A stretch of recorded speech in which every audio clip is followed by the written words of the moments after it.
E benvidas a unha nova conferencia deste ciclo de conferencias do Anuario Brigantino, este ano especial no ano do 800 aniversario de Betanzos, do traslado de Betanzos. Hoxe é un día especial para min, é unha satisfacción e un orgullo presentar a un mozo betanceiro que coñezo dende que era un neno e que hoxe en día pois é un historiador licenciado en Historia pola Universidade de Santiago de Compostela dende 2017 con un traballo magnífico fin de carreira titulado Fascismo do día a día, os mecanismos de movilización de Falanxe en Santiago de Compostela. Estou a falar de Andrés García Carneiro, como decía, un mozo betanceiro co cual o orgullo é doble. Andrés ademais é tamén máster en xestión de patrimonio, museos e mercado da arte polas universidades de Santiago e das Palmas de Gran Canaria desde 2018 co traballo fin de máster a posta en valor do patrimonio construído, pasado, presente e futuro do casco histórico de Betanzos. Fixo ademais prácticas de catalogación de material arqueolóxico procedente do xacemento prehistórico de Cova Eirós entre 2013 e 2014. Prácticas no arquivo do Museo do Pobo Galego no ano 2017 e prácticas no Departamento de Documentación do Consello da Cultura Galega no ano 2018. Ademais, aínda que moi novo, publicou no Anuario Brigantino 2017 o traballo titulado Informe sobre o antigo mosteiro de Nosa Señora das Donas de Betanzos, características, evolución e estado actual do edificio. Está claro que Betanzos non soamente é a súa cidade de nacemento, senón tamén o obxecto do interés prioritario como investigador de Andrés. E iso explica que hoxe, en pleno 800 aniversario do traslado da nosa cidade dende Tiobre á súa ubicación actual, nos vai a falar dun tema moi axeitado e sobre o que traballou moito. Pasado, presente e futuro do casco histórico de Betanzos. Como decía, para min é unha enorme satisfacción e un orgullo presentar a Andrés García Carneiro.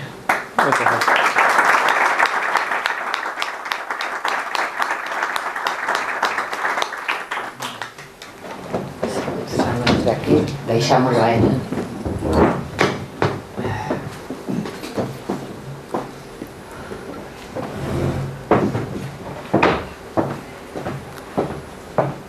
Bueno, pois boa tarde a todos e todas e gracias por estar hoxe aquí. Son Andrés García Carneiro. Non se escoita?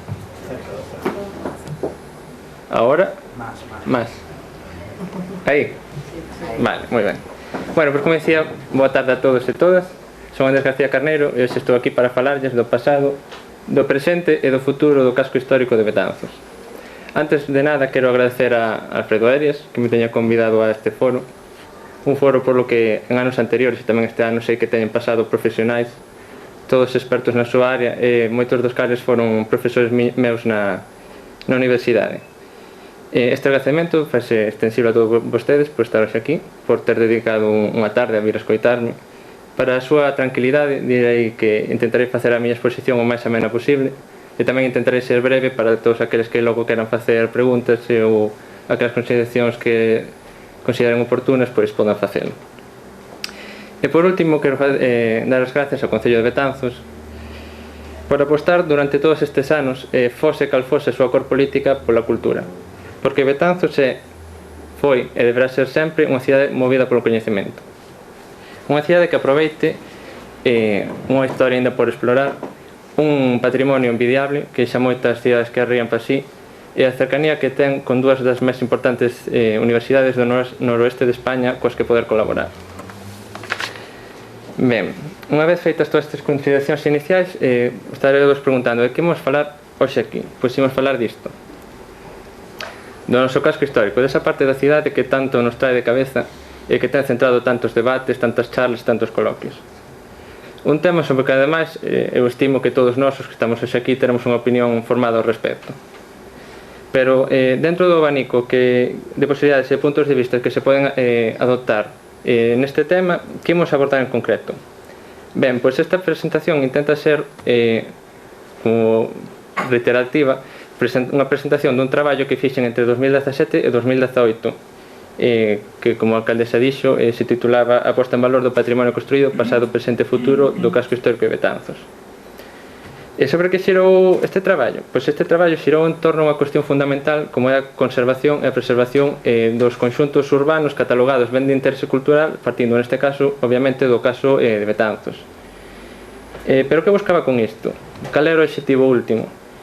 Pois do que se trataba era de poder elaborar un estudo o máis riguroso posible das actuacións que se ten levado a cabo para protexer e conservar o casco histórico da nosa cidade. O que é o mesmo?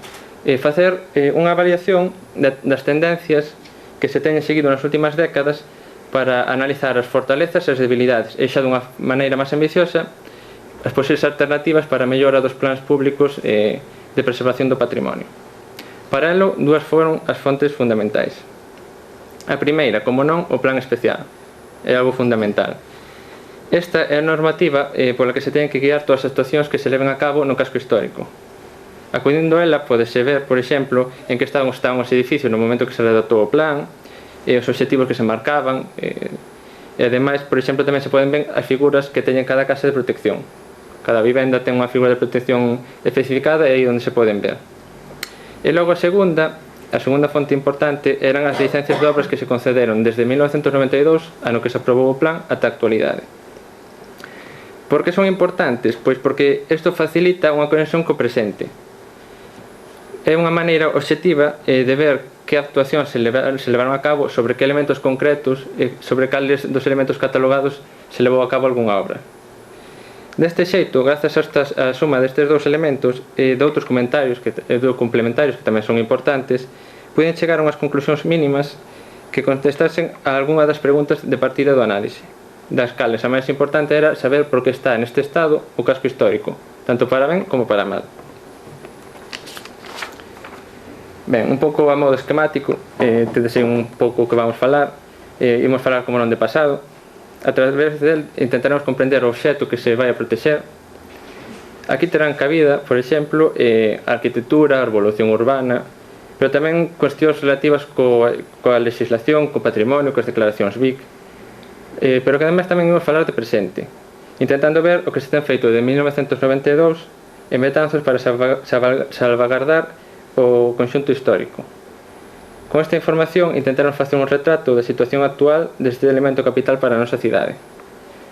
É precisamente neste punto onde entran, por exemplo, en xogo as licencias de obra. Porque a cuestión non é dicir o casco está ben, o casco está mal, non, primeiro hai que ter datos. E unha vez que teñamos eses datos, pois vamos empezar a falar con un pouco de peso. E logo, por último, pero non por iso menos importante, imos falar como non de futuro, de propostas concretas, de posibles solucións aos problemas que pode haber hoxe no casco histórico. Porque este é o momento no que se está redactando un novo plan e ademais se está redactando un novo plan xeral, polo tanto é un momento oportuno para levar a cabo todas estas cuestións, ver en que se fallou no plan vello, en que acertou, para poder entón incorporar toda esa sabedoría de cara ao futuro. Bueno, pois imos alá, pasado. O primeiro que temos que facer é comprender o obxecto que vamos a protexer. Isto implica abordar a súa historia, o seu urbanismo, a súa arquitectura. Porque resulta que a cidade que vemos hoxe en día non é máis que o produto de xeracións e xeracións de betanceiros que foron deixando a súa pegada sobre a paisaxe. Por tanto, temos que ser capaces de identificar esas capas para poder protexelas dun xeito adecuado. De aí este apartado que titulaba na diapositiva anterior Evolución histórica urbana de Betanzos. Bueno, pois comencemos entón por o principio, por un acontecemento que estamos a celebrar este ano, o 800 aniversario, a confirmación do traslado da vila de Betanzos ao lugar que antigamente ocupaba o castro de Untia. E digo confirmación do traslado porque iso foi o que sucedeu en 1219, que o monarca Alfonso IX deu o visto bo para a solicitude que tiñan feito os cidadáns de Betanzos para mudar a súa ubicación. Non é que aquí, por exemplo, o 13 de febreiro non houbera casas e de repente xurdiron, non. O traslado foi un proceso gradual e paulatino que se iniciou incluso antes de que se dera esta confirmación en 1219. Pero que había antes no lugar que ocupa hoxe Betanzos? Pois antes do traslado, estas eran terras que eran propiedade do mosteiro de Sobrado, que as tiña recibido en doazón en parte de Alfonso VII en 1138 e en parte da man de Dona Urraca, abadesa de Santa María de las Cascas, que accedera xunto con todos os privilexios, rendas e propiedades da súa institución para crear o priorato das Cascas en 1145. Dentro desas posesións estaba un pequeno promontorio rodeado por dous ríos sobre o que se erguía un bello castro, o castro de Untia. Sobre ele hai que destacar que non está claro se chegou a estar abandonado todo ou se, por contrario, ali había un asentamento rural dependente de Sobrado. O que si se empezou a barallar fai algúns anos é que antes do traslado por la mesma zona había unha poboación que aínda conservaba o nome do antigo castro. Isto é un artigo de Fernando Urigorri no Anuario Bergantino de 1982 que especula sobre esta hipotética vila de Untia. Ademais, na actualidade teño constancia de que se está a investigar esta cuestión en máis profundidade para ver a posible relación que tiña esta poboación co traslado de Betanzos. Sexa como sexa, a realidade é que a cesión, tal e como di o documento de Alfonso IX, fíxose. Sobre todo dicía, dicho castro de Untia e todas as demás heredas que tenéis en torno ao mismo castro, o sea que se estaba cedendo a propiedade do castro á monarquía. A cambio, Sobrado que recibía? Pois recibía a cuarta parte das rendas da vila e a metade de todas as capelas que se puderan construir. Polo demais, os inicios de Betanzos hai que dicir que non foron fáciles. De feito, antes de 1300 xa se tiña sufrido polo menos un gran incendio que acabara con toda a poboación. Ainda así, pouco a pouco o asentamento prosperou e así foron aparecendo as primeiras estruturas relevantes. Entre elas, o primeiro recinto murallado que aproveitaba as defensas do antigo castro.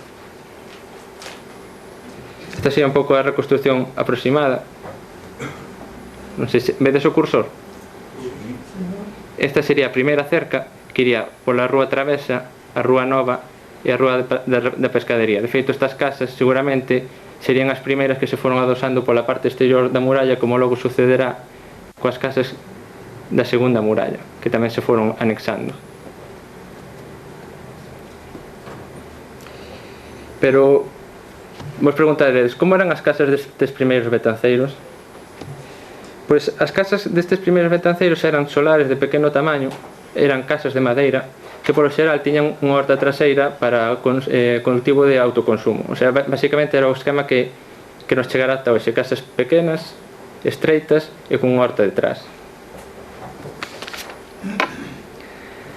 Avanzando no tempo, chegamos ao século XIV e XV, nos que Betanzos, pese a convulsión provocada pola peste e polas guerras, entrará nunha etapa de certo esplendor que se verá reflexado, por exemplo, na concesión do título de vila ou na concesión da Feira Franca medieval. Pero se algo deixará pegada como testemunha a puxanza de Betanzos nestes anos son as construcións que converterán na capital do gótico galego. Como non, as tres iglesias góticas, que xa nos falou o señor Arias outro día, por lo tanto pouco podo engadir despois da súa profunda análise. Simplemente engadir que temos Santa María, co seu estilo gótico con reminiscencias románicas, que se construiu entre finais do século XIV e principios do XV. San Francisco, levantado como un convento para acoller unha comunidade de monxes franciscanos, e Santiago, levantado, segundo din as fontes, sobre un templo anterior románico. Ben, en canto ás vivendas, comezan tamén a aparecer agora as primeiras construcións de maior calidade respecto ás anteriores que eran de madeira. Estes son edificios da fidalguía, da nobreza, que xa son levantados en pedra, seguindo o estilo predominante da época. Sen embargo, que pasa nestes anos cando un asentamento prospera? Pois que os inimigos tamén. Entón, claro, o que pasa é que se empeza a facer patente a necesidade dunha nova muralla, sobre todo para acoller todos aqueles barrios que se foron expandindo fora do recinto inicial que vos sinalara antes. Esta necesidade se veu finalmente satisfeita cara a finais do século XV, grazas á construción dunha nova muralla que é a que en parte chegou ata os nosos días. Unha cerca composta de pedras irregulares que en algúns puntos está reforzada por exellería de granito e que alcanza entre os 8 e os 18 metros de altitude. En pantalla poden ver unha reconstrucción aproximada do seu trazado, que sería todo este, coas súas portas, cada unha coincidiría con unha vía importante de comunicación tanto cos barrios extramuros como con poboacións da contorna, con Ferrol, por exemplo, ou con Pontedeume por aquí, coa Coruña, o camiño que ven de Castela. Que partes podemos ver hoxe? Se vamos pola rúa. Pois ben, se vamos pola rúa podemos ver aquí un pequeno tramo fronte a Oje, entre a maleza, un torreón que se ve desde a parte de aquí de atrás do Liceo, tamén pegada a un edificio. Esta parte do Badoncel, a porta da Ponte Nova. Logo por aquí hai 3 casas en ruínas que se miramos entre a porta medio aberta vemos a parte de atrás da muralla, a porta do Cristo, a porta do Ponte Vella e logo un pequeno tramo en fronte das agustinas do convento. E logo se nos poñemos aí xunto ao palco da música tamén podemos ver un pequeno torreón arriba do edificio onde está o Zoqui, que é usado a modo de balcón e que se descubriu cando se tirou o edificio abaixo para facelo o que está agora.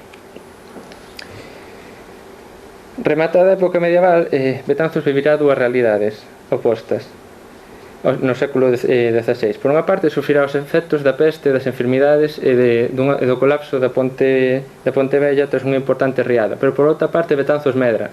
É precisamente o momento no que Betanzos medra cara a esta zona, cara ao campo. Entón, son tempos malos, pero ainda así Betanzos crece. Non obstante, non se tiñan superado estes efectos cando o 18 de setembro de 1616 se iniciou un gran incendio que destruiu a 3/4 partes das vivendas que había intramuros. Este incendio está moi ben documentado nun artigo de Ofelia Rei Castelao e Braudino Barreiro, publicado no Anuario Brigantino de 2010. E por que me interesa este suceso, máis alá da súa importancia histórica? Pois, porque a raíz do incendio, o pintor local chamado Antonio Vázquez creou este mapa, por petición das autoridades locais para deixar constancia do estado no que quedara a vila. Esta é a primeira representación que se conserva de como era Betanzos e serve a min para explicarlles un pouco os cambios que trouxo a época moderna. Entre os elementos que podemos identificar está aquí a Torre Lanzós, por exemplo, Santiago, San Francisco, Santa María, a muralla, as portas, como non, o campo. Este é o novo convento de Santo Domingo que desde 1550 se estaba empezando a levantar aquí nesta parte da cidade que se expandiu, a ermita de San Roque. En canto á estrutura urbana, máis ou menos xa vemos que esta está consolidada. Vemos a Rúa do Castro que leva cara ao concello, a Rúa Travesa, todas as rúas que baixan paralelas cara ao río. Perdón.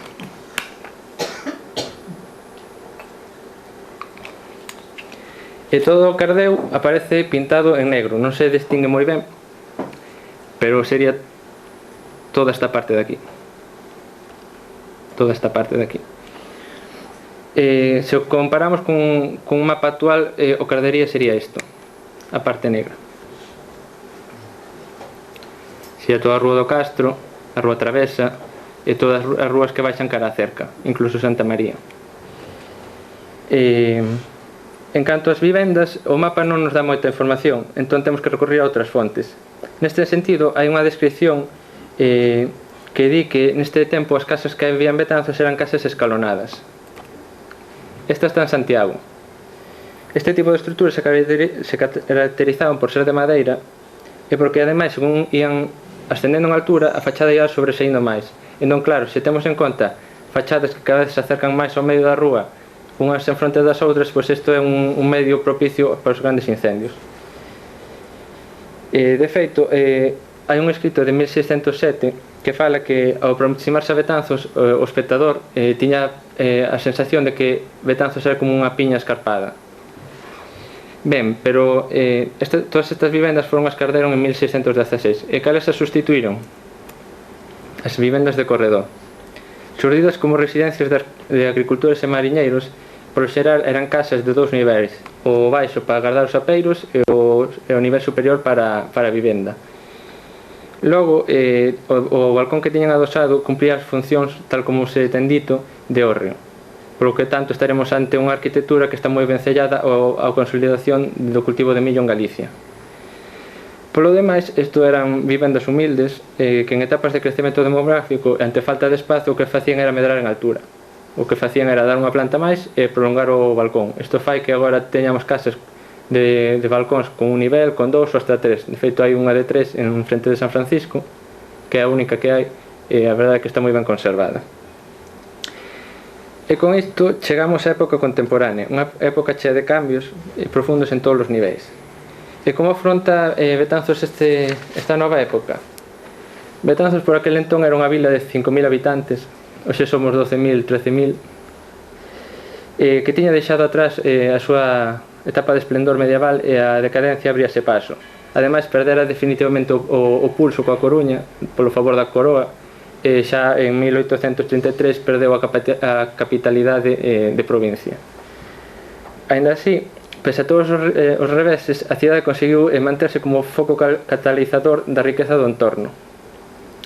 Isto xerou unha pequena e mediana burguesía que será que protagonice os cambios que se van a dar no Betanzos do século XIX. Cambios en todos os aspectos, incluindo cambios na configuración urbana e noutros aspectos sociais, económicos e políticos. Serán eles os que collan un Betanzos eminentemente medieval e o convirten no Betanzos que coñecemos hoxe. Conservarán, eso sí, as rúas, o trazado das parcelas, os principais monumentos, pero logo xenerarán novos espacios, crearán novas arquitecturas, novas relacións co territorio. E como farán? Pois con 3 fenómenos fundamentais: cos ensanches, as galerías e as novas arquitecturas, baseadas no modernismo e no eclecticismo. Dos 3, o que xerou un maior impacto foi o primeiro deles, o dos ensanches. Pasouse dun urbanismo pechado, de cidades cercadas por murallas, a outro caracterizado polos grandes espazos abertos e rectilíneos. A todos vírasenos á cabeza o París con eses grandes bulevares polos que paseaba a nova clase adiñeirada da época. Pero temos casos máis próximos, como por exemplo aquí arriba vedes o barrio da Madalena en Ferrol, con calles totalmente regulares, como contrasta co urbanismo, por exemplo, de Santiago, urbanismo evidentemente medieval. En Betanzos, estas novas propostas que significaron? Pois dúas cousas: demolicións de importantes monumentos e destruccións de soportais. A primeira delas supuxo, por exemplo, nada máis e nada menos que a destrucción de 2 elementos importantes para a historia da nosa vila: do claustro de San Francisco e da Porta da Vila. Ambos foron traballos iniciados na década de 1870 cos que se buscaba mellorar os accesos á cidade. Da Porta da Vila dicíase que era un punto conflictivo moi propicio aos roubos, que nas épocas de feira que non había quen pasara, e ademais tamén díxose que as pedras que saíran de destruir a porta poderían ser utilizar para mellorar outros espacios públicos, así que seguramente estén por aí, por algunha praza, os restos da porta, perdón. E logo de San Francisco, a petición partiu dos propios veciños que querían unha rúa que comunicara co río. Por iso o que se fixo foi desmontar o claustro oeste do antigo convento e abrir un oco na muralla para permitir conectar co barrio da Ribeira. E logo a maiores, outra actuación que tamén xerou un gran impacto foi a demolición dos soportais que iban desde a Praza da Constitución ata o comezo da Rúa Travesa. Nesta ocasión, a Corporación Municipal estivo dividida entre uns que apoiaban destruílos e outros que non. Os que apoiaban destruílos dicían que isto melloraría as condicións de vida da poboación, e os que non dicían que estos eran construcións moi idóneas ante as inclemencias do tempo. Hoxe, evidentemente podemos ver quen gañou. Bueno, gañou. Parcialmente, porque ao fin e ao cabo lograronse conservar os 2 primeiros soportais que están en fronte da Fundación CIE, que son os que quedaron despois de todo este proceso. O segundo gran fenómeno do século XIX foi a consolidación definitiva das galerías, a pasar estas a ser consideradas como un elemento de prestixio. en definitiva, era un elemento máis de expresar esa nova riqueza da clase diñeirada. Tratábase esta dunha solución tomada do mundo naval que permitía mellorar o illamento térmico das vivendas. Por iso, o seu foco inicial estuvo nas dúas vilas galegas que contaban con importantes asteleiros, A Coruña e Ferrol. A partir de aí foi expandíndose polo resto de Galicia. Un dos primeiros lugares que chegou foi a Betanzos. Como non, a burguesía de Betanzos quería copiar a coruñesa nesa nova moda de expresar a súa riqueza. Con todo, os arquitectos ao principio non foron non se mostraron moi favorables a incorporar estas solucións nos seus proxectos. Por iso, ao principio, o que temos son moitas galerías anónimas feitas por mestres de obra que, ao non seguir un canon, teñen unha ampla variedade compositiva. Logo sí que xa cara a finais do século XIX xa os arquitectos empezan a verlle a utilidade destes elementos e xa empezan a incorporar a galería de autor aos seus proxectos. Entón, agora xa teremos unhas galerías máis académicas, máis estándar, non tan ricas como as anteriores. E xa pechando o século XIX e iniciando o XX, teremos o terceiro fenómeno, que se deu no casco histórico de Betanzos: as novas arquitecturas que plasmaron o auxe do modernismo e o eclecticismo. Dous estilos que viñeron a romper co establecido ata o momento, incorporando as novas solucións xurdidas tras a Revolución Industrial. É o tempo do aceiro, do cemento. Quen o promoverá? Pois outra vez esa burguesía, pero tamén unha nova figura, a dos indianos, que en Betanzos ten un nome propio, os García Naveira. Da súa iniciativa serán moitas das construcións que se levarán a cabo nestes anos, das cales algunhas podedes ver en pantalla.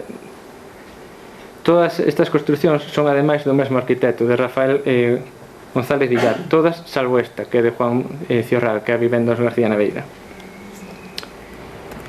E finalmente, chegados hasta aquí, un dos derradeiros cambios que se darán no casco histórico é a aparición da arquitectura racionalista. Isto coincidirá ademais no tempo coa desaparición das galerías tradicionais de madeira, que son estas, que se serán sustituídas por outras novas solucións de formigón, como esta.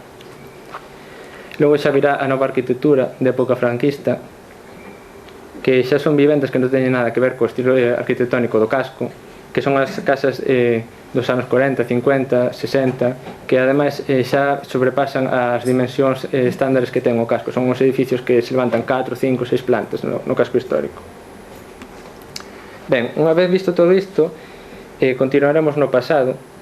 E por que digo que continuamos no pasado?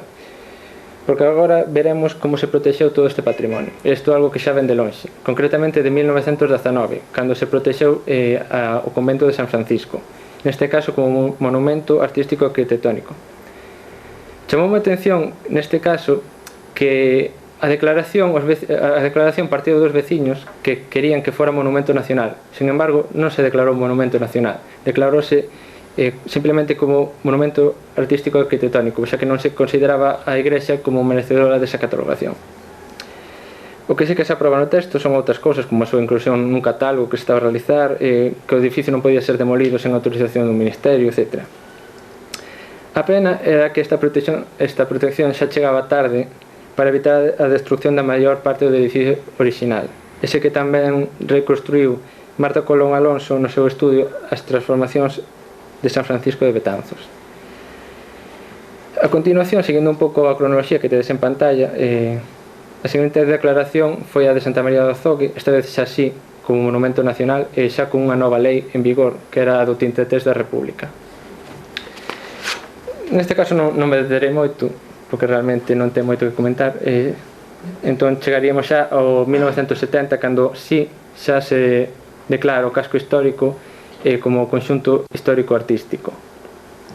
Se puña así fin a un proceso que se iniciou o 13 de decembro de 1967 e que incluiu varios informes sobre a importancia histórica e artística da arquitectura popular de Betanzos e que incluso levou a dimisión do concelleiro de obra daquela época porque estaba en contra de que o casco histórico fose declarado ben de interese cultural. Claro, a ninguén lle gusta que lle quiten competencias. Este é realmente o punto de partida para a conservación do casco histórico. Ata entón o que se conservaban eran monumentos illados, como xa vimos San Francisco, Santa María, pero ahora o que se estaba a protexer era a cidade. Para rematar o apartado, simplemente dicir que a última declaración de Vic de ben de interese cultural foi o das murallas en 1994, este non ten tampouco maior interese.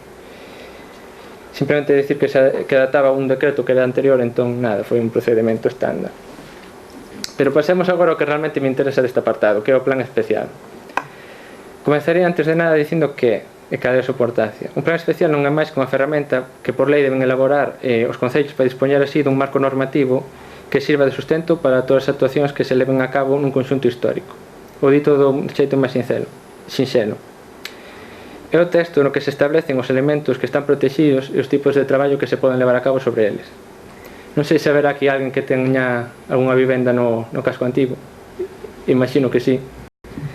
Pois aquí é onde están as fichas individuais de cada casa, coas súas características e coas obras que se permiten sobre cada unha. De acordo, pero quen e cando se redactou o plan especial? O momento foi comezos da década dos 90 e o encargado foron dos arquitectos galegos, Carlos Mejide Calvo e Andrés Fernández Albalat. O resultado do seu traballo foi o denominado Plan Especial de Protección e Ordenación do Casco Histórico de Betanzos, o famoso PEPOCH que vemos cando hai unha obra de rehabilitación na fachada. Este se aprobou en sesión plenaria en 1992 e o noso plan especial foi un dos primeiros desta naturaleza no ámbito galego. Como ben podes ver en pantalla, a lista foi incluso anterior a cidades que teñen outros cascos históricos moi importantes como Lugo, Santiago ou Pontevedra. En canto a súa estrutura, non sei se algunha vez o lichedes, se tuvechedes tempo, pero bueno, se non fago vos un resumen rápido. O PEPOCH divídese en 7 tomos que contén todo tipo de información: normativa urbanística, planos, edificios catalogados. Os que me interesan a mí son 3: o relacionado cos obxectivos do plan, o que marca o ámbito de aplicación da normativa e o que recolle e define as figuras de protección de cada un dos elementos do casco. Ben, obxectivos. Sobre eles hai que dicir que a súa importancia ven dada por o feito de que nos dan pistas sobre o que se pretendía lograr coa elaboración do plan. Ademais, son os que nos permitirán ver en que medidas, vistos desde a actualidade, se cumpliron ou non. Vistos así un pouco por arriba, falan un pouco de todo, de establecer unha relación entre a cidade nova e a vella, lograr conservar no mellor estado posible as vivendas, etc. Todo isto está moi ben, pero aquí aparece un primeiro problema. Os puntos que conforman o plan especial de Betanzos, que son 7, son prácticamente un copia e pega de outro plan que se estaba a elaborar nesa época, o plan de Corcubión. Isto implica que se están intentando aplicar os mesmos criterios de protección a dos elementos que son totalmente distintos. Con todo, teño que partir dúas lanzas en favor dos redactores do plan. Por unha parte, cando o fixeron, isto era un pouco un experimento onde nadie sabía un pouco, nadie tiña claro o que había que facer. De feito, o plan de Betanzos foi o primeiro. E por outra parte, tamén non é menos certo que o plan de Betanzos respecto ao de Corcubión do que os falaba incorpora algunhas novidades, algunhas melloras. Sobre todo, por exemplo, incorpora un estudo socioeconómico bastante detallado que inclúe a idade dos residentes, as formas que se desplazan, o número de coches aparcados incluso. En segundo lugar, pasaremos ao ámbito de aplicación.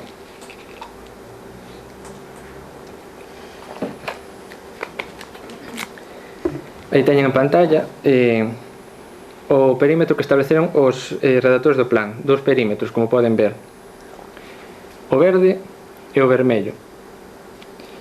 A suma de ambos daría a aplicación, o ámbito de aplicación total do plan especial do casco histórico. Pero estaredes preguntando, estes límites coinciden coa declaración original de 1970? A resposta é sinxela: non. Esta comparativa, e se se fixan, esta declaración original, este é o ámbito de aplicación, quedan fora toda esta parte da Cruz Verde que sube pola Avenida Castela e toda esta parte que vai desde o Badoncel ata o río, que incluye onde está aí a Guardia Civil ou Correos.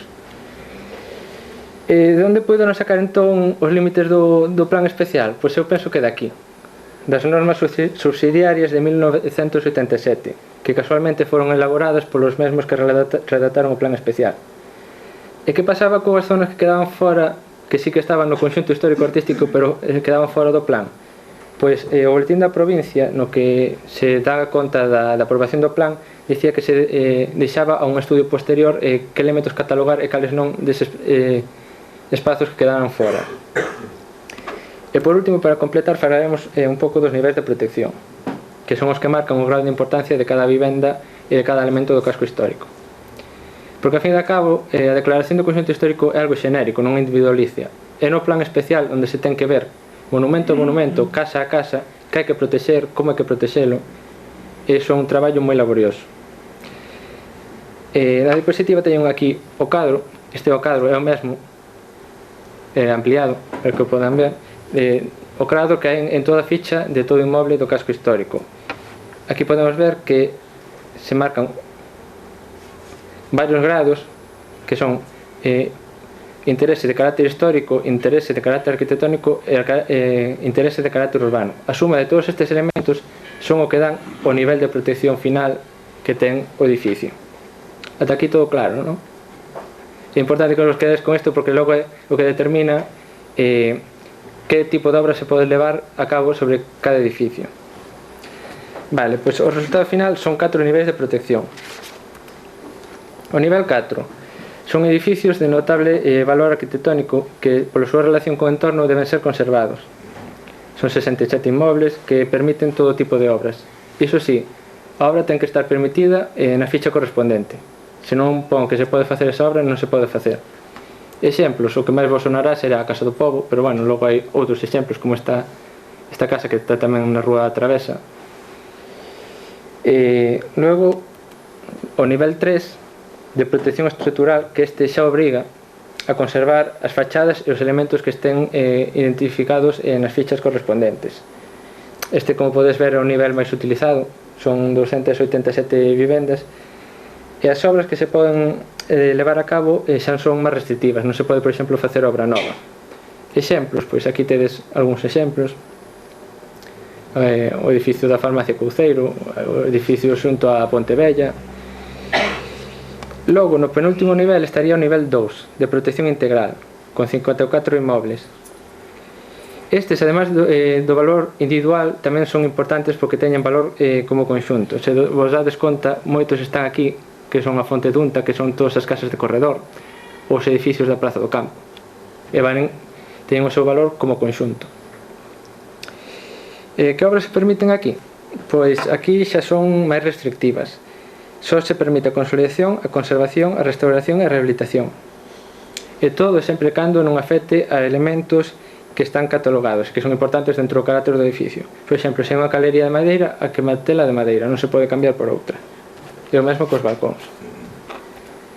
Finalmente, o nivel 1, que é o máis alto, que só teñen Santa María, San Francisco, Santiago e a Torre Municipal do Reloxo. Aquí xa as obras son moi limitadas, só poden facerse obras de consolidación, conservación e restauración. Este sería o mapa final, con todos os niveis. Casi o que chama máis atención non é o que hai, senón o que non hai. Acaso na Ribeira non había edificios dignos de ser conservados?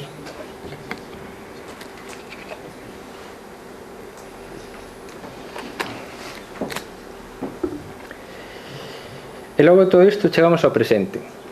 Isto significa que imos analizar como foi cambiando o estado de conservación do casco histórico e como, a través das licencias de obra.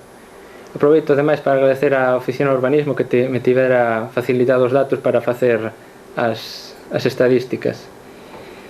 A grandes rasgos, os resultados finais son que entre 1992 e o 2016, último ano desde que se teñen registros completos, houve 1.353 obras dentro do perímetro do plan especial, e divididas entre obra maior e obra menor.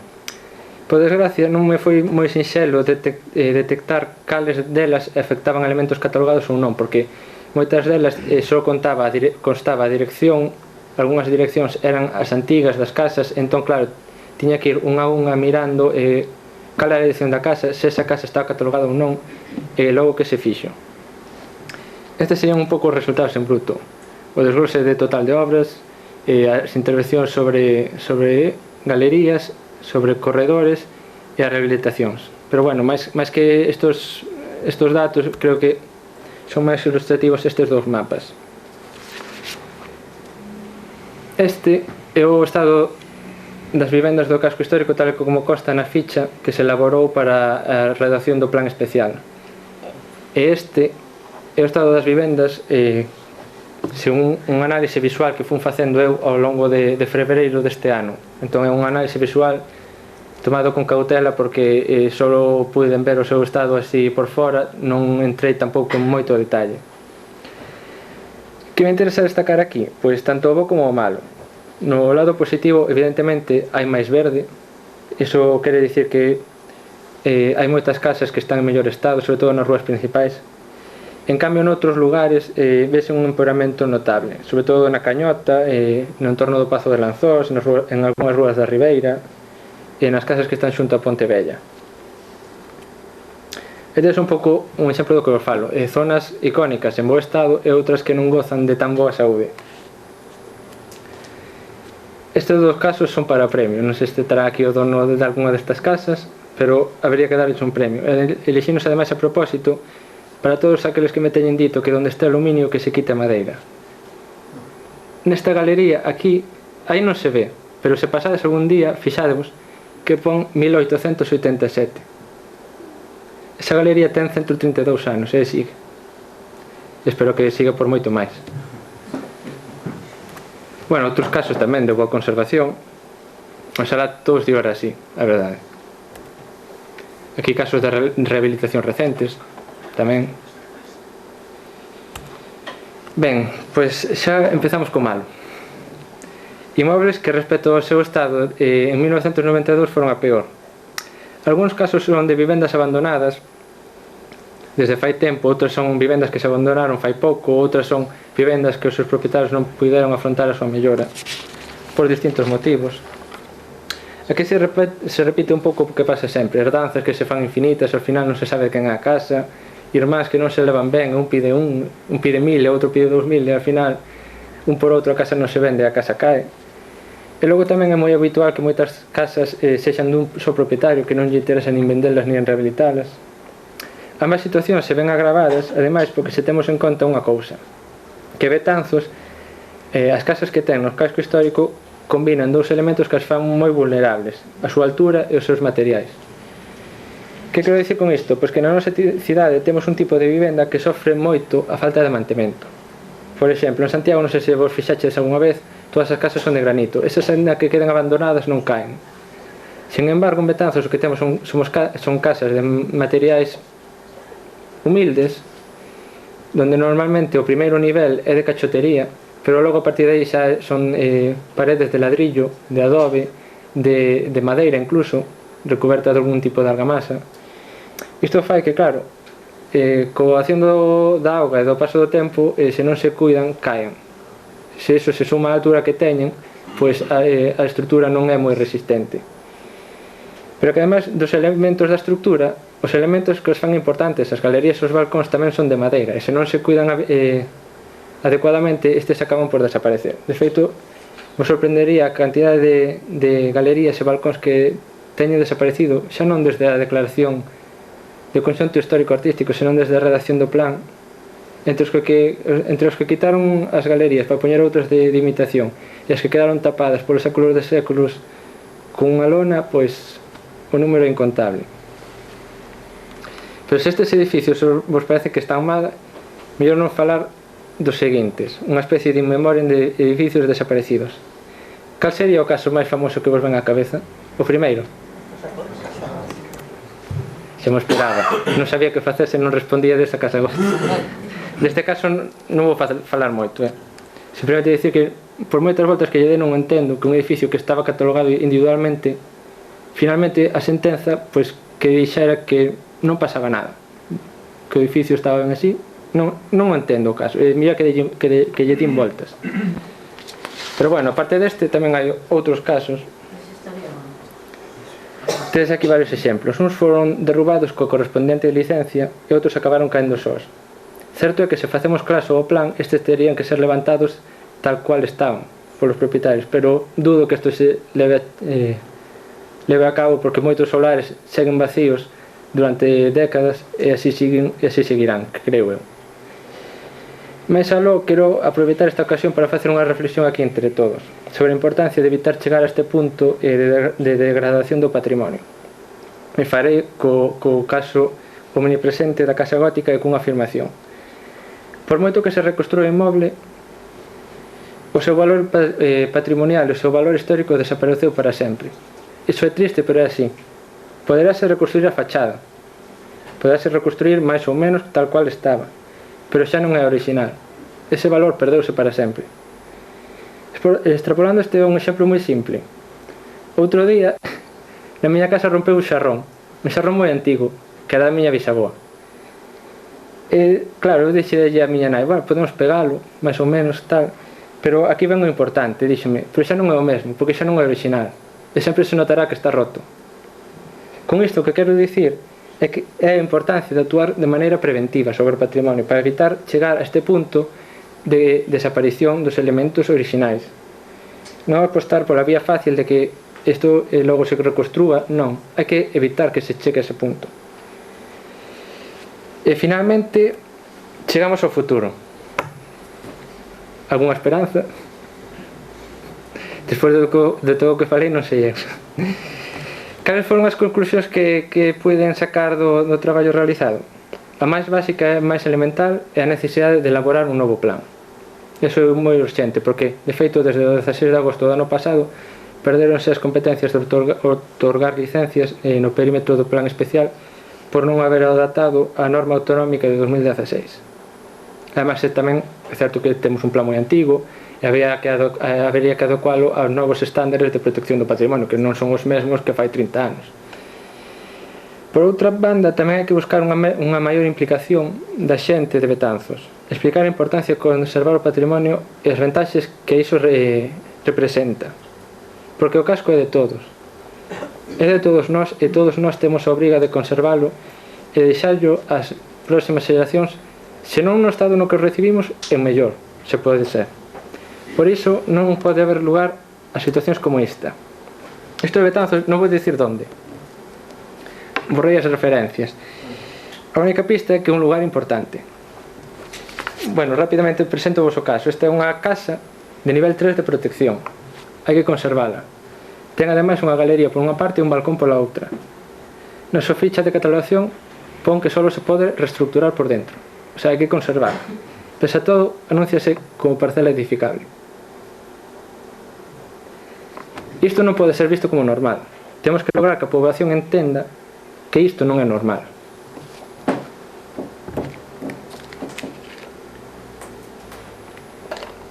Así mesmo, será indispensable contar con unha oficina de rehabilitación potente que traballe cos cidadáns e que fomente a iniciativa privada, porque non pode ser tampouco que teñamos que sempre depender das políticas públicas para manter un bo estado do patrimonio. Ao fin e ao cabo, as casas que están en mellor estado son as que están habitadas. Temos que lograr que sea a xente a que coide do patrimonio porque vive nel. E para rematar, xa postos a elaborar un novo plan, que tería en conta a hora de redactalo? En primeiro lugar, redefinir os obxectivos. Non pode pasar o mesmo que pasou co anterior. Para iso, hai que intentar que non sexan sempre as mesmas empresas as que redactan os plans. Ademais, temos que intentar que esas empresas incorporen equipos multidisciplinares para a redacción deste plan, porque ao fin e ao cabo a cidade é algo complexo. Cando redactas un plan especial tens que abordar cuestións relativas á arquitectura, á economía, á socioloxía, á historia, á arte, á xeografía e moitos outros campos que unha persoa sola, un arquitecto, non pode abordar, por exemplo. En segundo lugar, propoño tamén que se revise o ámbito de aplicación, porque o ámbito que estableceron en 1992 deixou desprotegidos moitos espazos que son moi interesantes. Esta sería a nova delimitación proposta. Se adaptaría un pouco a declaración original de 1970 e collería así a maiores outros espacios como por exemplo a Ira Bella. Se lle sou sincero tamén, eu diría incluso ir máis aló e coller todas as casas que van pola franxa do Camiño de Santiago ata os Remedios.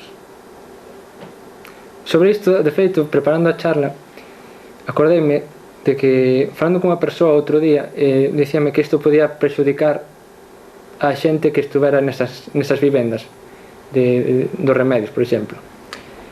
Facendo a charla, ocorreuseme a resposta, porque logo, dándolle volta, dixen que pena non habelo dito. Non os prexudicaría porque agora mesmo as súas casas xa están afectadas co perímetro de protección do casco do Camiño de Santiago. Entón, claro, ao incluírlas no plan especial simplificaríamos trámites, porque realmente as obras xa se poderían levar a cabo a tramitación desde o Concello, non terían que ir todas a patrimonio. E como punto final, pois eu recomendaría tamén revisar as figuras de protección. Tristemente aquí teño que falar que habería vivendas, edificios, que habería que rebaixarlles o seu nivel de protección. Por exemplo, a casa gótica xa non ten sentido que teña un nivel 2 de protección integral, porque xa non é integridade que protexer. E así moitos outros casos que tamén perderon valores polos que foron no seu momento merecedores desa categoría. Me refiro a casas que perderon a súa galería, o seu balcón característico, vivendas que foron baleiradas e reconstruídas. Pero para non quedarnos co malo, tamén habería que dar un nivel de protección a inmobles que agora non o teñen, moitos na Ribeira, e sobre todo a inmobles de principios do século XX, que destes hai moitos. E por suposto tamén protección á muralla, que cando se redactou o primeiro plan non era Vic e agora xa o Vic. E bueno, ata aquí a miña intervención. Chegados a este punto, e despois de todo o que me aguantaron, conformaríame con que saíran daqui con ganas de percorrer o casco histórico de arriba a baixo. E só lle despediría dos favores. Un, que levanten a cabeza, que pasen e que se fixen as pequenas cousas, en cada balcón, en cada galería, en cada pedra. Eu o fago sempre que podo e sorprenderíanse da cantidade de detalles novos que descubro cada vez. E dous, xa sexan de Betanzos de nacemento ou de adopción, estén aquí vivindo de paso ou sexan betanceiros de nacemento, pídolles a todos que conservemos na medida posible este legado que con moito esforzo e determinación construíron durante xeracións e xeracións os nosos devanceiros. Non pasemos a historia como os que destruíron un patrimonio de séculos. Moitas grazas.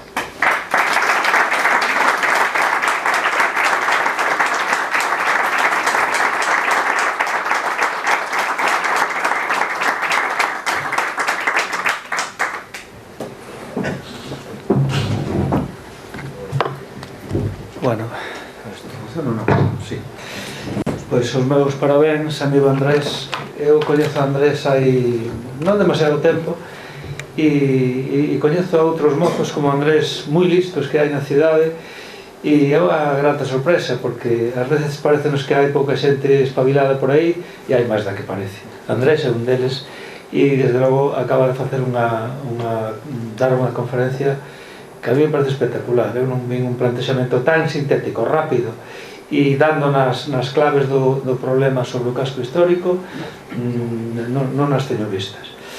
E bueno, pues nos parabéns, repito, e agora pasamos a vos, a que pues, plantexedes como os pareza, digades preguntas ou opinións. Creo que é un momento e estamos aquí todos xuntos e ala, adiante.